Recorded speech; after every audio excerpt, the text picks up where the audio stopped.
See, I used to be legit. Too legit to quit. But now I am not legit, and so, therefore, I must quit. Today, I'm here to talk to you guys about the Star Wars Battlefront Beta. What I liked about it, and what I didn't like about it. For the most part, I was generally pleased with this beta. I felt like it brought together the smooth gameplay mechanics of Battlefield with the feel of Star Wars. I know a lot of people have been complaining in the comments section on YouTube, this game looks too much like Battlefield, it's just a reskin of Battlefield. Not everyone, but some people. And having played the beta, I can say that it is definitely not just a reskin of Battlefield. It may feel like Battlefield, I don't personally have a problem with that, but it still feels like classic Battlefront also. And that's because I think DICE has done an excellent job of replicating just the visual aspects, the audio aspects, and just the general feel and look of the Star Wars universe.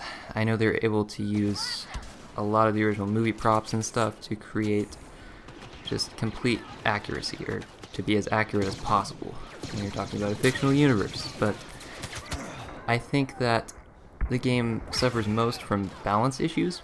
I noticed that on Solist, and mostly on Hoth. On Solist, in the drop zone mode, a lot of the time I would kind of run around the outskirts of the map. There would be pockets of fighting, and some people would be focused on playing the objective, while others would just be kind of, running around killing people. Which is fine, and that's probably what they're most used to doing in other games, like Call of Duty, which is much more open to that.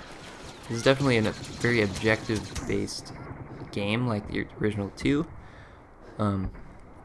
but it has the potential to be a decent shooter also, and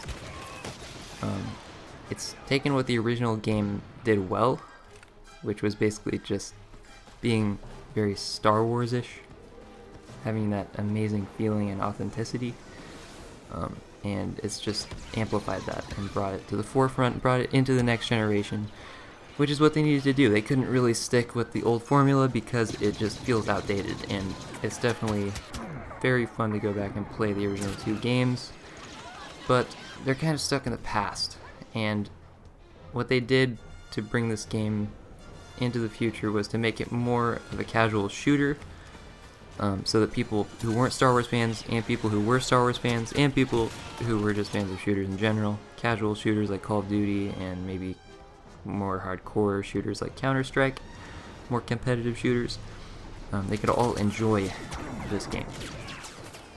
And I think if they iron out the balance issues, which they might be able to do by the time the game releases, this could very well be a viable title, something that is very enjoyable, and I think it already is to some extent. I noticed the Imperials on Hoth had definitely an advantage over the Rebels. They were able to kind of fly in, strafe with the TIE fighters, bring the AT-ATs to bear on the bunkers, and it was kind of just a massacre. I know I would die definitely at least like once a minute, which is kind of ridiculous in something like Call of Duty, but I guess I was used to that in the original game. And I think you die more frequently definitely in this game than in Battlefield or Call of Duty, or any of those. And generally I haven't played many shooters, but those are my 2 reference points.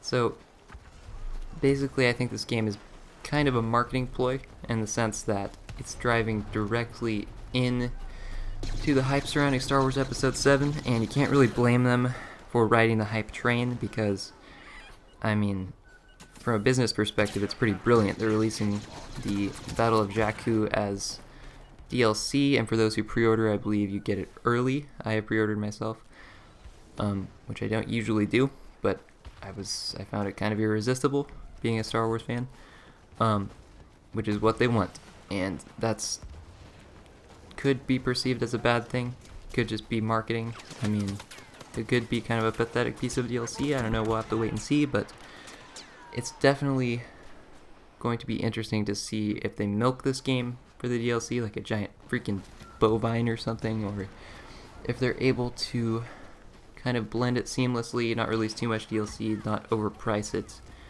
maybe even release some more free DLC, although I doubt that's going to happen. Kind of like, although I guess with Mass Effect 3 what they did was kind of interesting. They released a lot of free maps.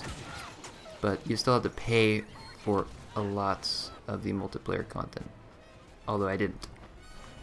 And I probably won't pay for any more of the DLC that comes out for this game because I think I'll have enough with the full game. I mean, it might be kind of sparse on content in traditional terms.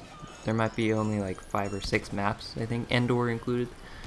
But I'm not sure if the maps will be regulated to just one game mode or if there will be multiple game modes on a single map, if the game modes are tied to the maps. But I know that just all the pyrotechnics and the visual prowess of this game will just kind of blow me away. That may not be enough for a lot of people, but I think it's enough for me. So hopefully this game will deliver, and I'm just excited for episode 7. That's going to be amazing. I've been waiting for that for a very, very long time, just like we've been waiting for this game for almost 10 years. And just because of that pure amount of anticipation, I doubt it's going to live up to most people's expectations, or at least some people's. And I think it'll live up to mine just because I'm not too nitpicky about the shooting mechanics of my games. I just kind of want to be there, kind of want to experience it. Just looking around and seeing those giant capital ships crash down on Solist was enough for me. That was amazing, and I'm just very excited to see where this game will take us leading into the future. There may be potential for sequels. I'm sure there will be a sequel to this game, but I'm not sure if they're going to continue it based on episodes 8 and 9, or if they're going to go back to the prequels. I really hope they don't, because I just can't take that. It's just kind of nasty. And speaking of nasties, in this game I didn't see too many glitches, or in this beta rather. I did see arms and legs and heads like flopping through walls. Sometimes the bodies would freeze with their arms and legs like stuck in rocks on Solist.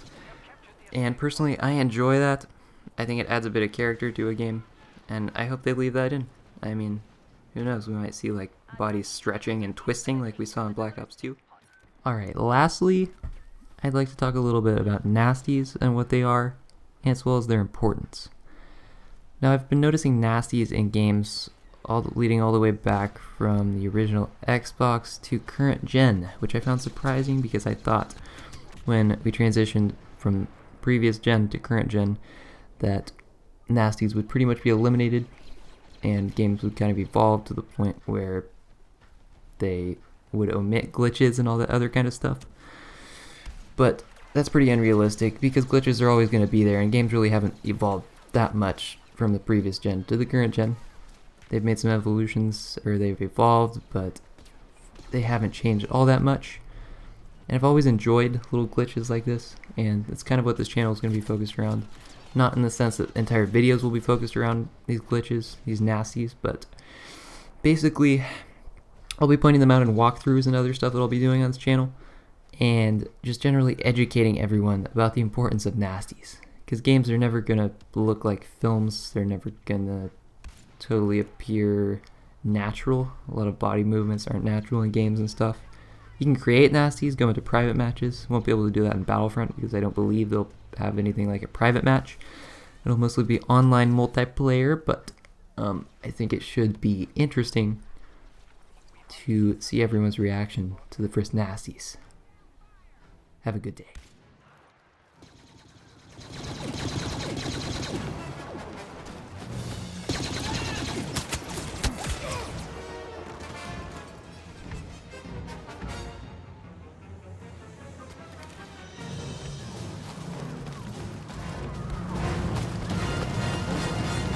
The Rebel Alliance are about to capture that escape pod.